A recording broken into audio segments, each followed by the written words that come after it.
Hello and welcome viewer, আমি আনিসুর রহমান আনিস। একটি important বিষয় নিয়ে আপনাদের সামনে এসেছি কথা বলার জন্য। আমরা কয়েকদিন ধরে লক্ষ্য করছি যে বাংলাদেশে বাংলাদেশে এলপিজি গ্যাসের তীব্র সংকট। যে গ্যাস দ্বারা আমরা কালকে একটা ভিডিও দেখলাম একটা সোশ্যাল মিডিয়ায়, একজন ব্যবসায়ী, ছোট্ট ক্ষুদ্র ব্যবসায়ী, যিনি ১৩০০ টাকার গ্যাস সিলিন্ডার এলপিজি গ্যাস উনি ২৫০০ টাকায় কিনেছেন। উনি ক্ষুদ্র ব্যবসায়ী, উনি ভাত বিক্রি করেন, তারপর চানা পেঁয়াজও বিক্রি করেন বাজারে, এবং তীব্র গ্যাস সংকটে বাংলাদেশ। তাছাড়া আমি দেখলাম একটা নিউজ যে বাংলাদেশে পরিবহন খাতে ব্যাপক গ্যাস সংকটের সৃষ্টি হওয়ায় পরিবহন খাতে ব্যাপক ইম্প্যাক্ট পড়েছে। আমরা হয়তো দেখেছি কয়েকদিন আগে ভারত থেকে ১.৫ লক্ষ টন গ্যাস আমদানির একটা কথা বলা হচ্ছিল। আরেকটা জিনিস আমি যদি বলি যে মানে আমরা আরেকটা নিউজ দেখলাম যে বিবিসিতে যে নিউজটি এসছে সেটি হলো যে দ্য বিজনেস স্ট্যান্ডার্ড পত্রিকার যে হেডলাইন ছিল আজকে যে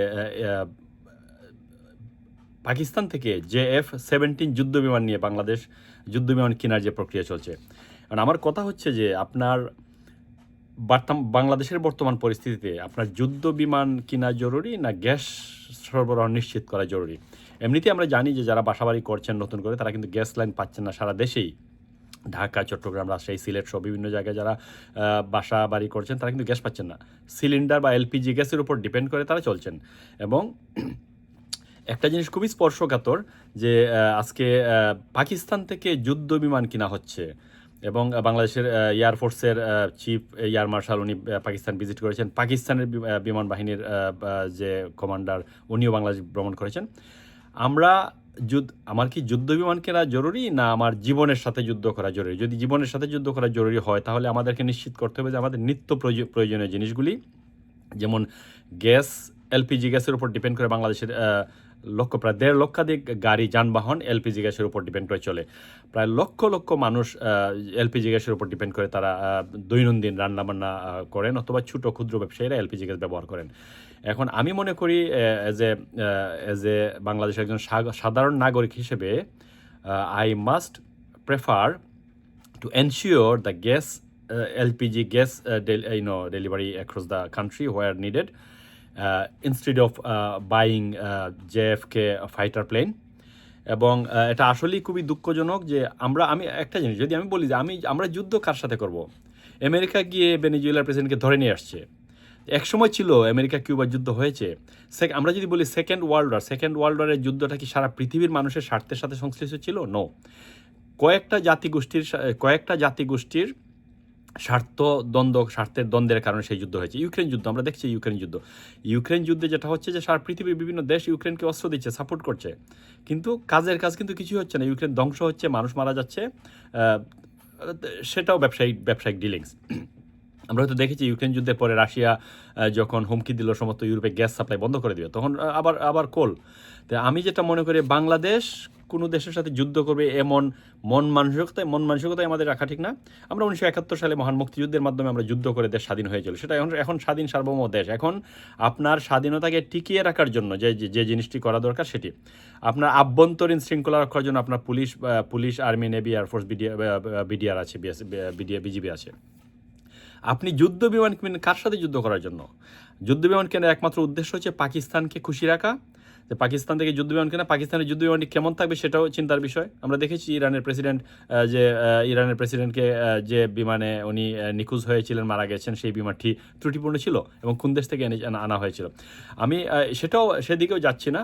আমার বাংলাদেশে বর্তমানে মানুষের খাবার নিশ্চিত করা দরকার, গ্যাস নিশ্চিত করা দরকার, রান্না নিশ্চিত করা দরকার। সেই জন্য আমার গ্যাস দরকার, লাকড়ি দরকার, মানে চাউল দরকার, ডাইল দরকার।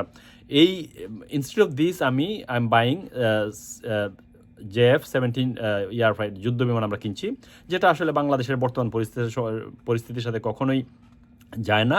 আমরা মনে করি যে বাংলাদেশের দেশটা এগিয়ে যাচ্ছিল এবং এগিয়ে নেওয়ার প্রত্যয়েই সবাইকে কাজ করা দরকার, এবং যে দেশের জনগণকে কীভাবে বাঁচানো যায়, সাধারণ মানুষকে কীভাবে বাঁচানো যায় সেই চিন্তা করা দরকার।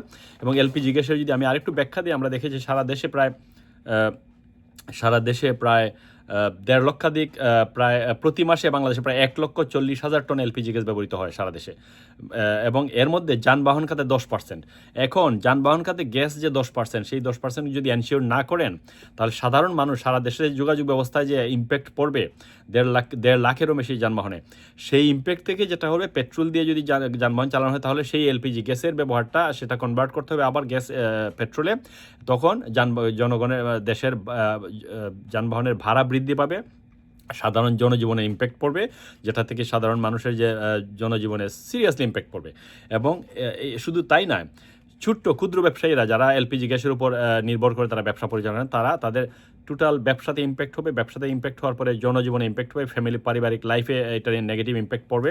এবং পারিবারিক লাইফে নেগেটিভ ইম্প্যাক্ট পড়া মানে বাচ্চা কাচ্চাদের লেখাপড়া, ছেলে মেয়েদের লেখা, তখন বিপদগামী হওয়ার সম্ভাবনা রয়েছে, যেটা বর্তমান সময় বাংলাদেশে নারী নির্যাতন, সোশ্যাল টেনশনস যেটা বিরাজ করছে সারা দেশে, অভাব থেকে, তারপর বিভিন্ন ধরনের অভাবের পরে যে সমস্যাগুলি সৃষ্টি হয়, পারিবারিক দ্বন্দ্ব, ফ্যামিলি দ্বন্দ্ব বা সোশ্যাল কনফ্লিক্টস, সেগুলি থেকে, এবং এইগুলি আসে থেকে অভাব যখন আসবে, এবং অভাবটা ক্রিয়েট করার জন্য এলপিজি গ্যাস বন্ধ করাটা এবং ব্যবসা বন্ধ হওয়া, যানবাহনে, আমরা কালকে দেখলাম যে ট্রেনে উঠছে কিছু মানুষ, তারা বলছে দেশ স্বাধীন করে যে ভাড়া দিব কেন, ভাড়া দিবে না, টিটির সাথে মারামারি করছে, টিটিকে মারছে।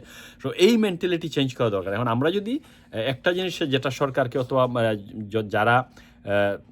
যারা আছেন দেশের বর্তমানে দেশ পরিচালনা যারা আছেন, তাদেরকে নিশ্চিত করতে হবে জনগণের বেসিক নিডস।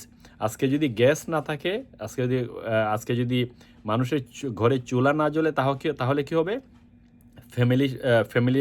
ফ্যামিলির মধ্যে সমস্যা হবে, সামাজিকভাবে সমস্যা হবে, এবং ওভারঅল সারা দেশে জাতীয়ভাবে সমস্যা হবে। সুতরাং সরকারে যারা আছেন, যারা নীতি নির্ধারক, তাদের মধ্যে যেটা এনশিওর করতে হবে, আমরা দেখেছি যে এলপিজি গ্যাস নিয়ে অনেক প্রেস কনফারেন্স হয়েছে, গাড়ি বন্ধ হতে চলেছে, ভাড়া বাড়বে, তারপর এইগুলি আসলে সরকারে যারা আছেন তাদেরকে নিশ্চিত করা দরকার যে গ্যাস সরবরাহ নিশ্চিত করা। যেহেতু গ্যাসের পর্যাপ্ত উত্তোলন সম্ভব হচ্ছে না বা নেই, যেহেতু আমরা গ্যাস এলপিজি আমরা ইম্পোর্টের উপর ডিপেন্ড করি, সুতরাং we need to make sure that we have got a good relationship with the neighbouring countries from where we are importing the LPG gas. এবং যেখানে আপনি আজকে যে এলপিজি গ্যাসের সিলিন্ডার 1200 টাকা ছিল, সেই গ্যাসের সিলিন্ডার 2500 টাকা। 2500 টাকা যদি একটা গ্যাস সিলিন্ডার হয়, একটা ক্ষুদ্র ব্যবসায়ী, একজন ছোটো মানুষ, একজন পিয়ন চাকরিজীবী, ওনার যদি 3,000 টাকা শুধু গ্যাসে যায় মাসে, ওনার বেতন কত? ধরলাম 15-20 হাজার টাকা ওনার বেতন।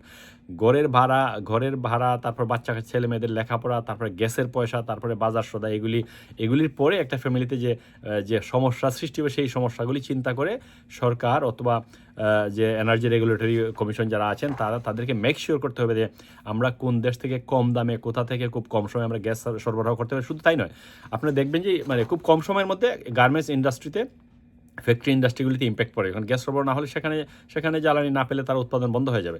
উৎপাদন বন্ধ হলে এক্সপোর্ট বন্ধ হবে। এক্সপোর্ট বন্ধ হলে দেশের অর্থনীতি বিপর্যস্ত, আরও বিপর্যস্ত হবে। সুতরাং ব্যক্তিগতভাবে আমি মনে করি যে যুদ্ধ বিমান কেনার চেয়ে গ্যাস কেনা জরুরি। এবং বাংলাদেশ কোনো যুদ্ধ পরিস্থিতি এখন নেই। এবং বাংলাদেশ কার সাথে যুদ্ধ করবে? ভারতের সাথে, পাকিস্তানের সাথে, না বার্মার সাথে? এমনিতেই আমরা 1.4 মিলিয়ন রোহিঙ্গাকে আমরা সেখানে ফিট দিচ্ছি। এবং আমরা কেউই চায় না যে কোনো দেশ এখন বর্তমান পৃথিবী কিন্তু যুদ্ধের দিকে নয়, উন্নতির দিকে, ডেভেলপমেন্টের দিকে, লেখাপড়ার দিকে কীভাবে আমরা ব্রেইন দিয়ে কীভাবে আমরা আমাদের ফ্যামিলিকে, সমাজকে, জাতিকে, দেশকে আমরা এগিয়ে নিতে পারি। সুতরাং যুদ্ধের মতো মেন্টালিটি তো থাকা ঠিক না। আপনি বাংলাদেশের যুদ্ধ কিনবেন কেন? আপনি কার সাথে যুদ্ধ করবেন? কেন যুদ্ধ করবেন? যুদ্ধ করার পরিস্থিতি কী? সুতরাং এই মেন্টালিটি যাদের মধ্যে আছে, তাদের মাথা থেকে সেই আমি যদি বলি সেই জিনিস, সেই ধারণা চেঞ্জ করা দরকার। যুদ্ধের পরিস্থিতি বাংলাদেশে নেই, এবং যুদ্ধ পরিস্থিতি বাংলাদেশে আমরা চিন্তা করি আমরা যুদ্ধ করে পারবই কার সাথে, আর করবই কেন? সুতরাং লেটস থিঙ্ক এগেন। পাকিস্তান থেকে যুদ্ধ বিমান কিনে পাকিস্তানকে খুশি করার চেয়ে আমার বাংলাদেশের জনগণের গ্যাস সরবরাহ নিশ্চিত করে, আমরা বাংলাদেশের সাধারণ মানুষকে সাপোর্ট করি, গ্যাস সরবরাহ নিশ্চিত করে বাংলাদেশের সাধারণ মানুষকে আমরা ফিড করার খাবার, তাদের ঘরে খাবার পৌঁছানোর, তাদের ব্যবসা কন্টিনিউ করার মতো সুযোগ সৃষ্টি করে, সেই আশা। আমার ভিডিওটি ভালো লাগলে আমার ইউটিউব চ্যানেল আনিস্পিক সাবস্ক্রাইব করে কৃতজ্ঞ হবেন। আপনাদের সবাইকে অনেক ধন্যবাদ।